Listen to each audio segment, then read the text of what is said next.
Assalamu alaikum, dear students. I hope you all are fine and doing good. So, in your subject of social studies, today we are going to start our next chapter, chapter number 13, the story of knowledge.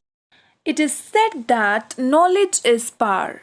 इसका मतलब क्या है कि हमारे पास knowledge है और ये knowledge हमारा पावर है। ये हमारा पावर कैसे है? वो इसलिए क्योंकि जब हम एजुकेटेड है, जब हमारे पास नॉलेज है तो हम कोई भी सिचुएशन, कोई भी कंडीशन हैंडल कर सकते हैं।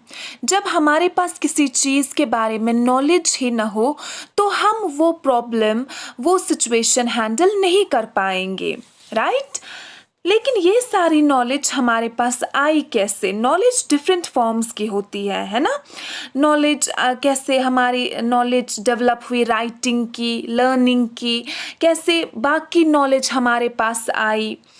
अगर हम देखेंगे हिस्ट्री में, जो अर्ली मैन है उसने ये सारी नॉलेज कैसे एक्सपीरियंस की? जब वो नेचर के साथ इंटरैक्ट करने लगा, जब वो इधर उधर खोजने लगा कि उसको कैसे सर्वाइव करना है, तो उस दौरान उसने कुछ एक्सपेरिमेंट्स हासिल किए, है ना? जैसे कि एक्सीडेंटली उसने फायर इन्वेंट की, ये भी एक एक्सपेरिमेंट था। तो उसको लगा कि कुछ ना कुछ हो रहा है, उसको लगा कि उसने ये जो इन्वेंशन ऑफ फायर हुई, ये एक नॉलेज है जो उसने गेन की। एक्सपेरिमेंट हुआ एक्सीडेंटली ही सही, लेकिन उसको नॉलेज मिली और ये नॉलेज अभी तक हमारे इस्तेमाल में है ना? हम देखते हैं उसके बाद अर्ली मैन ने कुछ लैंग्वेज डेवलप की, उसके बाद स्क्रिप्ट्स आए। लैंग्वेज ज़रूरी नहीं है कि सिर्फ रिटन हो। लैंग्वेज का मतलब है कि हम एक दूसरे के साथ इंटरैक्ट करें, एक दूसरे को समझे। उस टाइम पे जो लैंग्वेज थी वो कैसे वो इंटरैक्ट करते थे? थ्रू सिंबल्स, जैसा कि मैंने आपको पढ़ाया लास्ट चैप्टर में। थ्रू सिंबल्स वो करते थे इंटरैक्ट। वो ऐसे ही छोटी छोटी पिक्चर्स, पिक्टोरियल फॉर्म में बात करते थे, या फिर जो भी उनको पता था, जिसके बारे में उनको नॉलेज थी, कुछ नेचुरल ऑब्जेक्ट्स वगैरह, उनके बारे में वो बनाते थे, कोड्स बनाते थे और एक दूसरे के साथ इंटरैक्ट करते थे।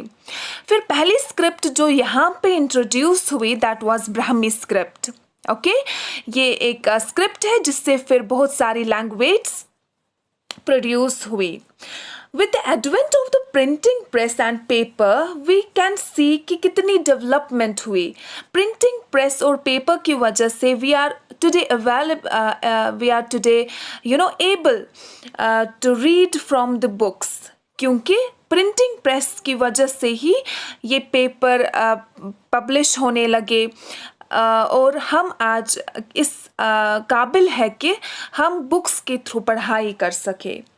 इन्हीं इन्वेंशन से पॉसिबल है कि हमारे पास बहुत सारी नॉलेज है, हम एजुकेटेड है and we are enlightened, right? So we can see कि अर्ली मैन कैसे पिक्चर्स ड्रॉ करते थे नेचुरल ऑब्जेक्ट्स की, दीवारों पे या गुफाओं में छोटे छोटे सिंबल्स बनाते थे खुद को एक्सप्रेस करने के लिए, अपने आइडियाज़ कि उनके क्या दिमाग में क्या चल रहा है, क्या वो एक्सपीरियंस कर रहे हैं, या एक दूसरे के साथ इंटरैक्ट करने के लिए वो ये सब करते थे। मेसोपोटामिया एक जगह है, वहाँ पे जो एंशिएंट पीरियड में सुमेरियंस रहते थे, उन्होंने ही लैंग्वेज को डेवलप किया। They were the first to use a written language पूरी दुनिया में। वो पहले क्यों थे? अब ये सवाल है, वही पहले क्यों? क्योंकि वही हमारी वर्ल्ड की पहली सिविलाइजेशन है मेसोपोटामिया में। ठीक, पहली सिविलाइजेशन मतलब जो सिविलाइज्ड पीपल थे, जिनको समझ आया कि कैसे एक ही जगह रह के हमें सर्वाइव करना है, उनको समझ आया एग्रीकल्चरल प्रोडक्शन वगैरह के बारे में, और फिर उन्होंने ही लैंग्वेज डेवलप की। इजिप्शियंस कैसे लैंग्वेज डेवलप की? उन्होंने हेरोग्लिफिक्स हमने लास्ट चैप्टर में भी पढ़ा। इट्स अ पिक्टोरियल स्क्रिप्ट, ठीक है? पिक्चर्स के थ्रू एक्सप्रेस करना, ये वो करते थे ऐसे ही वॉल्स पे, क्ले टैबलेट्स है जो क्ले के बने हुए होते थे, या फिर ट्री लीव्स पे, वो बहुत टाइम तक ऐसे ही चलता रहा। इंडिया में हमारी एक सिविलाइजेशन थी, इंडस वैली सिविलाइजेशन, जो यहाँ पे फर्स्ट सिविलाइजेशन है।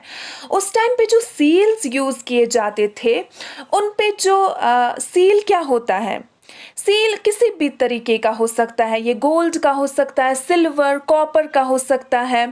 सील इन द सेंस कि उस पे कोई मार्क होता था जो उसको लीगल बनाता है, जो यानी कि ये एज अ पैसे भी इस्तेमाल किए जाते थे, ठीक, जो उसको लीगल बनाता है, डॉक्यूमेंट बनाता है, लीगल डॉक्यूमेंट। तो उस टाइम पे जो सील्स यूज़ किए जाते थे, उन पे जो मार्क होता था वो भी देखा गया है। जैसे कि हमारी कॉइन्स पे होता है ना मार्क, 2009 या कुछ डेट्स होते हैं लिख के, वैसे उस टाइम पे भी कुछ मार्क्स एनग्रेव किए जाते थे सील्स पे, जैसे कि नक्श निगारी करते हैं ना, और इसके लिए वो एक pointed piece of metal use करते हैं जिसकी कील जैसा, उसको हम स्टाइलस बोलते हैं। ऐसा लग रहा है जैसे कि ये पेन शेप्ड हो, इसी से वो क्या करते थे, वो कार्व करते थे इन सील्स पे, यानी कि लिखते थे। इसके अलावा पाम लीव्स का भी यूज़ किया जाता था टू राइट थिंग्स। इनको क्या किया जाता था, इनको सुखाया जाता था, फिर इन पे लिखा करते थे वो। इसके अलावा कॉपर प्लेट्स का भी यूज़ किया जाता था, कॉपर ना त्राम प्लेट्स, इसके लिए यूज़ किए जाते थे for writing. Besides Greek and Latin letters फिर धीरे धीरे डेवलप होने लगे, और लैटिन लेटर्स से ही फिर यूरोपियन लैंग्वेज डेवलप हुई, जिसमें से इंग्लिश भी एक लैंग्वेज है। Okay, so it was the story of writing. This is it for the day. Take care. Allah Hafiz.